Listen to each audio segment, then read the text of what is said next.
सभी को मेरा प्यार भरा नमस्कार। आज मैं उपस्थित हूँ आप लोगों के समक्ष वर्णमाला और विभिन्न वर्णों के उच्चारण स्थान लेकर के। साथ में मैं आपको बताना चाहूँगा कि व्याकरण से संबंधित समास, कारक और अलंकार विषयों के ऊपर वीडियो बनाकर मैं अपने channel virtual Hindi grammar Arvind Kumar पर अपलोड कर चुका हूँ। आप उन वीडियो को देख करके लाभ प्राप्त कर सकते हैं और आने वाले समय में व्याकरण से संबंधित अन्य उपविषयों के ऊपर भी मैं वीडियो बना करके अपने चैनल पर अपलोड करूंगा और उम्मीद करता हूं मेरे वो वीडियो आपको पसंद आएंगे। अगर मेरे वीडियो पसंद आते हैं तो मेरे चैनल को सब्सक्राइब करें और साथ में वीडियो को लाइक और शेयर करना ना भूलें। तो लीजिए शुरू करते हैं आज का विषय, वर्णमाला और विभिन्न वर्णों के उच्चारण स्थान। वर्णमाला, सबसे पहले जानते हैं वर्णमाला में कौन कौन से स्वर और व्यंजन होते हैं। तो इसमें 11 स्वर होते हैं और 2 इसमें अयोगवाह स्वर होते हैं, 25 स्पर्श व्यंजन होते हैं, 4 अंतस्थ व्यंजन होते हैं, 4 ऊष्म व्यंजन होते हैं और 3 संयुक्त व्यंजन होते हैं। तो पूरी वर्णमाला के उच्चारण स्थान क्या कौन कौन से हैं जिनको आज हम पढ़ने वाले हैं। आज हम पढ़ेंगे कंठ ध्वनियां या वर्ण, तालव्य ध्वनियां या वर्ण, मूर्धन्य ध्वनियां, दंत ध्वनियां, ओष्ठ ध्वनियां, कंठोष्ठ ध्वनियां, कंठ तालव्य ध्वनियां, नासिक या अनुस्वार और अनुनासिक ध्वनियां कौन कौन सी होती हैं, इनके उच्चारण स्थान कौन कौन से हैं, ये हम आज पढ़ेंगे। तो सबसे पहले हम उच्चारण स्थानों को देख लेते हैं, कहां कहां पर उच्चारण स्थान है मुंह के अंदर जो हमारे अंग हैं। सबसे पहले कंठ देखिए, स्वर तंत्र जो आपको मुंह के अंदर लटका हुआ नजर आ रहा है, इसके पीछे कंठ होता है। इसके आगे जब आप दांतों की तरफ बढ़ेंगे या जिसको हम मुंह की छत कहेंगे, बिल्कुल ऊपर जो है वो आपका तालु होता है, वहां से तालव्य ध्वनियों का उच्चारण होता है। फिर उसके आगे दांतों की तरफ जब बढ़ेंगे तो मूर्धा होती है। मूर्धा के साथ जब जीभ का संपर्क होता है तब मूर्धन्य ध्वनियों का उच्चारण होता है। फिर दांत होते हैं जिनसे दंत्य ध्वनियों का उच्चारण होता है। फिर ओष्ठ होते हैं, ओष्ठ अर्थात होंठ। तो जानते हैं कि कौन कौन सी ध्वनियों का उच्चारण कैसे होता है। सबसे पहले कंठ ध्वनियां। कंठ देखिए आप दोनों तस्वीरों में अगर आप देखेंगे तो कंठ की स्थिति क्या है, स्थान कौन सा है वो आपको नजर आ रहा होगा। तो कंठ में होता क्या है कि एक पाइप जैसी का अनुभव होता है। वो पाइप जब आपस में चिपकती है और खुलती है तब हमारी कंठ ध्वनियों या वर्णों का उच्चारण किया जाता है। और ये कंठ वर्ण कौन कौन से हैं इसमें पूरा कवर गाएगा। क, ख, ग, घ, ञ। यदि आप उच्चारण मेरे साथ करेंगे तो आप पाएंगे कि कंठ के पास जो है जो पाइप है वो पहले चिपकती है फिर खुलती है, तब आपकी कंठ ध्वनियों का उच्चारण होता है। अन्य वर्ण इसमें कौन कौन से होते हैं, 2 स्वर इसमें होंगे, अ और आ, ह और अह जो विसर्ग है, तो ये कंठ ध्वनियां हैं। इसके पश्चात तालव्य ध्वनियां। तालु की स्थिति देखिए कहां पे है, बिल्कुल मुंह की छत बिल्कुल ऊपर आपको तालु देखने को मिलेगा। जब आप कंठ से दांतों की तरफ को आएंगे तो जीभ का संपर्क जब आपका तालु के साथ होता है तब आपकी तालव्य वर्णों का या ध्वनियों का उच्चारण किया जाता है। तालव्य ध्वनियां या वर्ण कौन से हैं इसमें पूरा च वर्ग आएगा, च, छ, ज, झ, ञ। और साथ ही में इसमें जो अन्य वर्ण होंगे 2 स्वर इसमें रहेंगे, ई और ई, य और श। इसके पश्चात मूर्धन्य ध्वनि देखिए, जब आप तालु से थोड़ा सा दांतों की तरफ बढ़ेंगे तब मूर्धा आती है और जब जीभ का संपर्क मूर्धा के साथ होता है तब आपकी मूर्धन्य ध्वनियों का उच्चारण किया जाता है। मूर्धन्य ध्वनि देखिए कौन कौन सी हैं।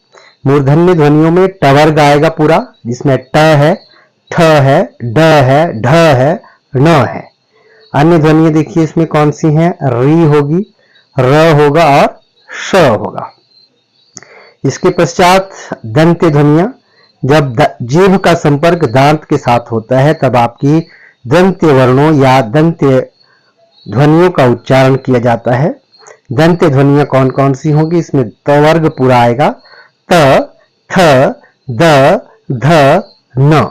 जीभ का संपर्क दांत के साथ करना पड़ेगा, तब आपके त वर्ग का उच्चारण होता है। और अन्य ध्वनियां जो दंत्य के अंतर्गत आती हैं वो है ल और श। इसके पश्चात ओष्ठ्य ध्वनियां।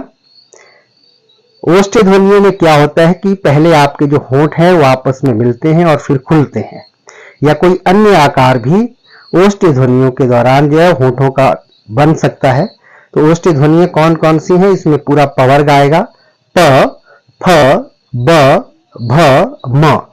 यदि आप उच्चारण करके देखेंगे तो आप खुद महसूस करेंगे कि पहले आपके होंठ मिलते हैं और फिर खुलते हैं। अन्य ध्वनियां जो इसमें आएंगी वो आएगा उ और व।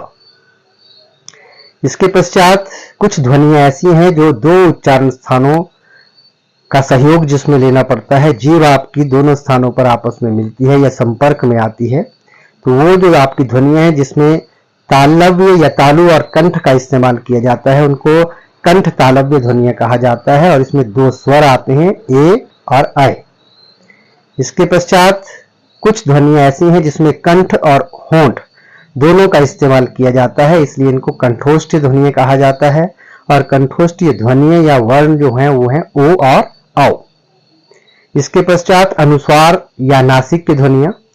अनुस्वार और नासिक की ध्वनियों में क्या होता है, इसमें मुंह से जो वायु निकलती है वो उसमें अवरोध होता है, और जो वायु है आपकी नाक से निकलती है, अर्थात जिसमें मुंह से वायु निकलने पर अवरोध हो लेकिन नासिकाओं से निकलने की छूट हो, वहां पर आपकी जो ध्वनियां होंगी जिनका उच्चारण होगा वो आपके अनुस्वार और नासिक की होंगी। और इसके अंतर्गत जो है वो आपके जितने भी पंचम अक्षर मैंने आपको बताए जो आपकी वर्णमाला में होते हैं स्पर्श व्यंजन के अंतर्गत, जिसकी हम आगे भी चर्चा करेंगे, वो आपके पंचम अक्षर होते हैं। अगर आप देखेंगे ये हैं आपके पंचम अक्षर, इसमें य है, ण है, न है, न है और म है। और ये जो पंचम अक्षर है इसका अब हिंदी में बहुत कम प्रयोग होता है, इसके स्थान पर बिंदी का इस्तेमाल किया जाता है जिसको हम अनुस्वार कहते हैं। और पहले जो है यह संस्कृत में अभी भी यदि आप देखेंगे जहां पर अनुस्वार ध्वनि होती है उसके बाद जिस वर्ग का व्यंजन होता है उसकी पांचवी ध्वनि का इस्तेमाल अनुस्वार के रूप में किया जाता है। यदि आप यहाँ गंगा में देखेंगे दूसरे शब्द में, तो यहाँ पर जहां पे अनुस्वार ध्वनि आ रही है उसके पश्चात ग है, और ग का पंचम अक्षर जो है वो ञ है, इसीलिए यहाँ पर उसका इस्तेमाल किया गया है। और पहले शब्द में अगर आप देखेंगे तो केवल बिंदी या अनुस्वार का इस्तेमाल किया गया है। तो जो अकेली बिंदी होती है जिसको हम अनुस्वार या नासिक की ध्वनि कहते हैं, इसका जब उच्चारण होता है तो जो वायु है वो केवल नाक से निकलती है, इसीलिए इसको नासिक की ध्वनियां इनको कहा जाता है। उसके बाद अनुनासिक ध्वनियां, जिन स्वरों के उच्चारण में मुख के साथ साथ नासिका अर्थात नाक की भी सहायता लेनी पड़ती है वो आपके अनुनासिक वर्ण या ध्वनियां कहलाते हैं, जिसमें नाक और मुंह दोनों स्थानों से वायु निकलती है। इसके अंतर्गत जो आपके वर्ण आएंगे, जितने भी आपके जो चंद्र बिंदु है वो इसके अंतर्गत आएगा। तो जिन वर्णों के ऊपर चंद्र बिंदु होगा तो उनका उच्चारण जब आप करेंगे तो आपकी जो ध्वनि या वायु मुंह से निकलेगी और नाक से दोनों से एक साथ निकलेगी। तो ये इसका उच्चारण करते समय इस बात का ध्यान रहे कि जब इनका उच्चारण किया जाता है तो दोनों नाक का और मुंह का इस्तेमाल इसमें किया जाता है। यदि आप इस चार्ट में अगर आप देखेंगे तो अब आपको स्पष्ट हो जाएगा। तो कंठे का देखिए, कंठे का उच्चारण स्थान, कंठे के जो वर्ण है कौन कौन से हैं, इसमें क है, ख है, ग है, घ है और ञ है। ञ जो है ये पंचम अक्षर है जो मैंने आपको पहले बताया, जिसका अनुस्वार के रूप में इस्तेमाल किया जाता था। कंठे के अंतर्गत और कौन कौन सी ध्वनि आती हैं, इसमें स्वर आएंगे 3, अ और आ और अ, और साथ में एक ऊष्म व्यंजन ह आता है। ह जो है इसको स्वरतंत्र ध्वनि भी कहा जाता है। फिर तालव्य व्यंजन आएंगे जिसमें पूरा च वर्ग आता है, च, छ, ज, झ, ञ। ञ इसमें पंचम अक्षर है।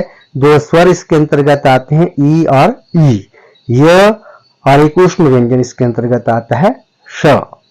फिर मूर्धन्य ध्वनि आएंगी जिसमें पूरा ट वर्ग होगा, री होगी, र होगा और श होगा। दंत्य ध्वनियों में त वर्ग पूरा आएगा, एक ल इसमें होगा और एक स इसमें होगा। ओष्ठ्य ध्वनियों में प, फ, ब, भ, म, उ और उ होंगे और व होगा। कंठ तालव्य में ए और ऐ वर्ण आते हैं। कंठोष्ठ में ओ और औ आते हैं।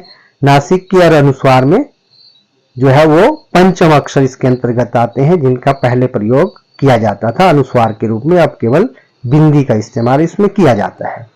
और सबसे अंत में अनुनासिक ध्वनि है, जिसमें नासिका और मुख दोनों का इस्तेमाल होता है। इसके अंतर्गत चंद्र बिंदु वाले वर्ण आएंगे। उम्मीद करता हूं आज का मेरा ये वीडियो आपको पसंद आया होगा। यदि मेरा वीडियो पसंद आया हो तो मेरे वीडियो को शेयर करें, लाइक करें और चैनल को सब्सक्राइब करें। आपका बहुत बहुत धन्यवाद।